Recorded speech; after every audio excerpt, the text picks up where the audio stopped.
Big market voices की कड़ी में अब जंप करते हैं और इस बीच हमारे साथ इस बातचीत में शामिल होंगे आज राहुल अरोड़ा। उनसे करेंगे बातचीत सीईओ अशिका इंस्टीट्यूशनल इक्विटीज के। राहुल, गुड आफ्टरनून, कार्यक्रम में स्वागत है। इसे कहते हैं ना, ईद न जानी ये कैसी घड़ी आई है, एक तरफ कुआं है एक तरफ खाई है ना।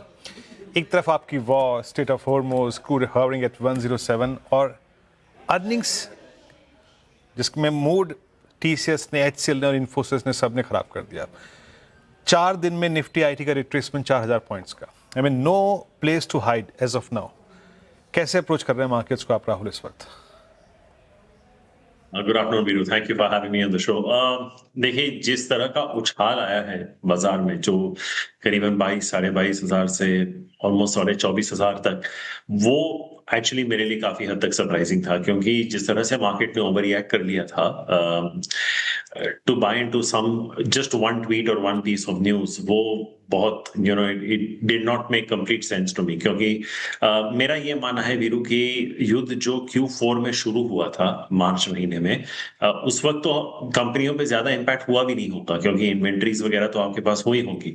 असली इम्पैक्ट तो आपको Q1 Q2 में, मोस्टली Q1 में देखने को मिलेगा। तो आई थिंक वैल्यूएशंस काफी हद तक रीजनेबल हो चुके थे, लेकिन आई थिंक वहां से जो 10% की rally I, but I think now थोड़ी एक सैनिटी वापस मैं कहूंगा रिटर्न हो रही है। क्योंकि मुझे लगता है वीरू कि ये जो करंट फिस्कल ईयर है, अर्निंग्स ग्रोथ अगर आप देखें, आईटी कंपनीज के आंकड़े आने चालू हो गए हैं, जो मुझे लगता है कि इस साल आप 7 से 10% का प्रॉफिट ग्रोथ देख सकते हैं, शायद उससे कम भी हो निफ्टी में। कंज्यूमर स्टेपल्स का भी करीबन 7 से 10% का ग्रोथ होगा। बैंक्स जिसमें बहुत अच्छी ग्रोथ लग रही थी, क्योंकि क्रेडिट ग्रोथ 14-15% तक हो चुका था, निम्स बॉटम आउट हो रहे थे, asset quality cost to income control में था। अब वो भी थोड़ा 1-2 क्वार्टर के लिए डगमगाएंगे। तो जो एक्सपेक्टेड था कि बैंक्स की अर्निंग 14-15% ग्रो होगी, हो सकता है कि वो 12-13% हो जाए, तो काफी हद तक। और फिर बचता है आपका रिलायंस। ये 4 जो स्तंभ है मार्केट के, ये करीबन 75% का वेटेज है। तो अगर ये 75% एग्रीगेट आपको करीबन समझिए 12-13% का अर्निंग्स ग्रोथ देने वाले हैं, और जो बाकी के जो सेक्टर्स हैं वो मिला के आपको एक 10-12% का दे दे, तो you are looking at 10-12% kind of earnings growth. तो अगर मार्केट को उससे ट्रैक करना है, तो आई डोंट थिंक यहां से आपको for the rest of the 8 months 10-12% से ज्यादा इंडेक्स पे रिटर्न मिल सकता है, which means I don't think we should be expecting too much euphoria to make a new high this year. हमें एसेट एलोकेशन पे ज्यादा ध्यान देना चाहिए, not just what stocks and sectors to buy, but how we should be allocating our money and wealth also. तो I think it's best to remain cautious and have a slightly moderated return expectation। करीबन 10 से 12% अगर यहां से आपको मिल गया, यहां से भी 8 महीने में, you should think it's been a fairly good year। Okay, overall market पे ये view. Rahul ji, good afternoon. आ रही हूँ आपके पास, लेकिन उससे पहले श्रीराम फाइनेंस के नंबर आ रहे हैं और एक नज़र उस पर। मुनाफा अनुमान से थोड़ा बेहतर नज़र आ रहा है, 3014 करोड़ का अनुमान 2822 करोड़ का था, और इनफैक्ट बढ़ा है यहाँ पर। और एक बार नेट इंटरेस्ट इनकम पे रखिएगा, मार्जिन के अगर आंकड़े आए हैं वो भी रखे, और डिविडेंड का भी ऐलान किया है शायद, वहाँ पर भी एक नज़र, उसके बाद आगे बढ़ेंगे।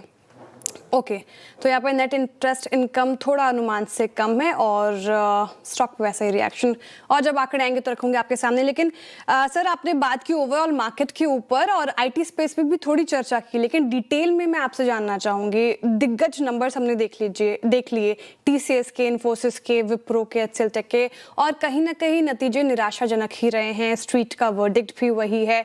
अब आईटी स्पेस पर क्या व्यू बन रहा है आपका? देखिए श्रेया जी, ऐसा है कि वैल्यूएशंस तो बहुत अट्रैक्टिव हैं, इसमें मैं दो राहें नहीं है कि आपको इन्फोसिस, टीसीएस, एचसीएल टेक वगैरह सब आपको 15-16 के मल्टीपल पे ऑन FY28 मिल रहे हैं, बहुत अट्रैक्टिव हैं। क्योंकि आपको याद होगा जब ग्लोबल फाइनेंशियल क्राइसिस हुआ था 2008 में, तो उस वक्त जो आईटी कंपनी के वैल्यूएशंस थे वो करीबन 9 से 11-12 के बीच में चले गए थे। तो इट्स ऐसी कोई स्थिति इस वक्त है नहीं। आई नो एआई पे काफी हद तक चर्चा हो रही है, लेकिन अगर आप टीसीवी नंबर्स देखें सारे आईटी कंपनीज के जो भी अभी डिक्लेयर हुए हैं, टीसीवी नंबर्स इतने खराब नहीं है। कुछ के ठीक ठाक हैं, कुछ के थोड़े बहुत मिस हुए हैं, लेकिन मुझे नहीं लगता कि इतने खराब है। The problem is going to be Shreya ji के आपको ग्रोथ और मार्जिन में एक डायकोटमी दिख रही है, क्योंकि जो आपको ग्रोथ दे रहा है उनके मार्जिन कंप्रेस हो रहे हैं, और जो मार्जिन एक्सपेंशन दे रहा है उनके ग्रोथ कंप्रेस हो रहे हैं। तो you don't have a secular trend in IT companies which are growing with growth as well as margin expansion.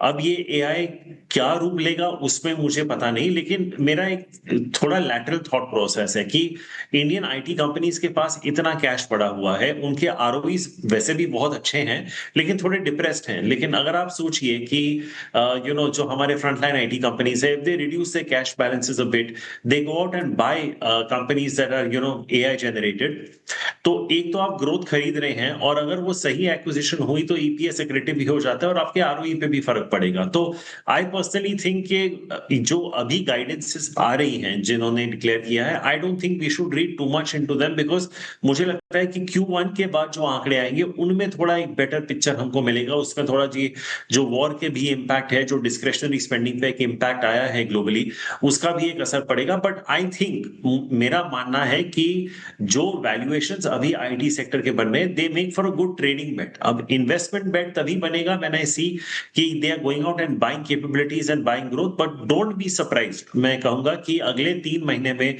अगर आपको यहां से आईटी कंपनीज में 15-20% के रिटर्न्स मिल जाएं, don't be surprise, because valuations ऐसे स्तर पे आ गए हैं कि एक अच्छा ट्रेडिंग बेट बन रहा है। लेकिन अगर आप इन्वेस्टमेंट के तौर पे बात करें Shreya ji, I still think के मिड कैप में ज्यादा ग्रोथ आएगी। So names like Coforge, Persistent etcetera, I still think कि वो 20-25% से ग्रो करेंगे और इसीलिए आप देख रहे हैं कि उनके वैल्यूएशंस अभी भी 25-30 टाइम्स के बीच में 1 ईयर फॉरवर्ड चल रहे हैं, which is nearly 75-100% higher than what the larger companies are trading at. So growth आपको ज्यादा मिड कैप कंपनीज में मिलेगी, उसके वैल्यूएशन ज्यादा हैं, but like I said, I think these are valuations that are looking interesting from a trading perspective. अच्छा राहुल, मैं 2 themes के अंतर्गत आपके जो टॉप कॉल्स हैं या कन्विक्शन आइडियाज वो जानना चाहूँगा। एक तो अब देखिए, आपका जब अगली बार नंबर्स आएंगे तो शायद हर कंपनी का जो इनपुट कॉस्ट है, कॉस्ट कंपोनेंट है, वो आपको इन्फ्लेटेड नजर आएगा बिकॉज ऑफ एनर्जी प्राइसेस। आप अगले क्वार्टर के पर्सपेक्टिव से क्या बाय करना चाहेंगे? अगर मैं पीछे मुड़ के देखूँ थोड़ा सा तो पीएसयू बैंक्स बहुत स्ट्रांग थे। अब यहाँ से आगे की रेट साइकिल का क्या होगा वो देखा जाएगा, लेकिन पीएसयू बैंक्स एक। दूसरा, इस पूरे वॉर जोन में बाजार ने अपनी गियर शिफ्टिंग करी, तुरंत अपने आप को टेक्निकली पावर स्पेस पे, कोल स्पेस पे, एनर्जी स्पेस पे माइग्रेट कर लिया। इस एनर्जी स्पेस में और पीएसयू बैंक्स में आपके सबसे दो प्रेफर्ड पिक्स क्या रहेंगे? देखिए वीरू, आप तो मालूम है कि मैं पीएसयू बैंक्स में आपके साथ काफी सालों से चर्चा करते आया हूं कि SBI has been one of my best bets. The stock over a period of time has done extremely well.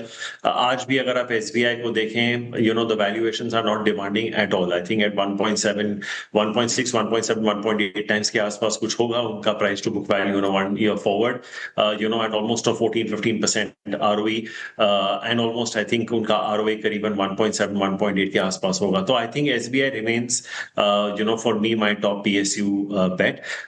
उसके अलावा I think, Viru, the bets are the valuations in private sector banks are looking fairly interesting, क्योंकि जैसे मैंने अभी थोड़ी देर पहले जिक्र किया, जो कुछ साल पहले क्रेडिट ग्रोथ जो 10-11% पे हो गया था, एक फियर थी कि ये क्रेडिट ग्रोथ 8-9% पे ना आ जाए। वहां से अगर आप शेड्यूल कमर्शियल बैंक्स के नॉन फूड क्रेडिट ग्रोथ को देखें तो बहुत स्ट्रॉन्ग नजर आ रहे हैं। तो अगर आप देखें कि एक्सिस बैंक हो गया, HDFC बैंक हो गया, आईसीआईसीआई बैंक हो गया, ये सारे प्राइस टू बुक पे 1.7, 1.8 से लेके 2.3 के बीच में चल रहे हैं। And all of these would have ROAs of between 1.8 to 2 and ROEs of anywhere between 14 to 16%। तो आई थिंक अगर मुझे बैंक्स खरीदना ही है तो I would only stick with State Bank of India right now, and some of the private sector banks like ICICI, Axis are certainly looking interesting. जहां पे आपने एनर्जी की बात की वीरू, आई थिंक ऑब्वियसली एक इम्पैक्ट इस क्वार्टर की वजह से आने वाला है, लेकिन मुझे कभी कभी लगता है कि अगर आप oil and gas sector as a whole देखें, तो अगर आप HP, BP, IOC देखें तो इनके फ्री कैश फ्लो यील्ड और डिविडेंड यील्ड जो है ये करीबन आई थिंक उनका डिविडेंड यील्ड करीबन 3.5-4% होगा, free cash flow yield I think 7.5-8% होगा। इनकी पी इनके free cash flow dividend yield से कम होती है। तो I think that these are interesting names to be buying into from a case to case basis. Obviously एक चर्चा ये भी हो रही है मार्केट में कि हो सकता है कि फ्यूल रेट्स रेज हो जाएं, उसमें नजर डालनी पड़ेगी क्योंकि नतीजे जो इलेक्शंस हो रहे हैं वो 4 मई के बाद आएंगे। तो एक स्कूल ऑफ थॉट है कि हो सकता है कि उसके बाद कुछ पंप रेट्स पे एक इंक्रीज आने को मिल जाए। तो आई थिंक अगर आप जैसे आपका सवाल था कि अगले 3-6 महीने के लिए I think HP BP IOC could be interesting names to play. लेकिन beyond that I think the more value that I find is more out of energy in capital goods and defense names. I think वो ज्यादा interesting लग रहे हैं मुझे। तो I think for your specific question, SBI and PSUs and something like an Axis and ICICI and private sector and maybe OMCs could be an interesting bet for the next 3 to 6 months. Okay Rahul, बहुत बहुत शुक्रिया आप आज इस बातचीत में शामिल हुए and have a nice weekend as well. बहुत बहुत शुक्रिया इस कार्यक्रम में शामिल होने के लिए।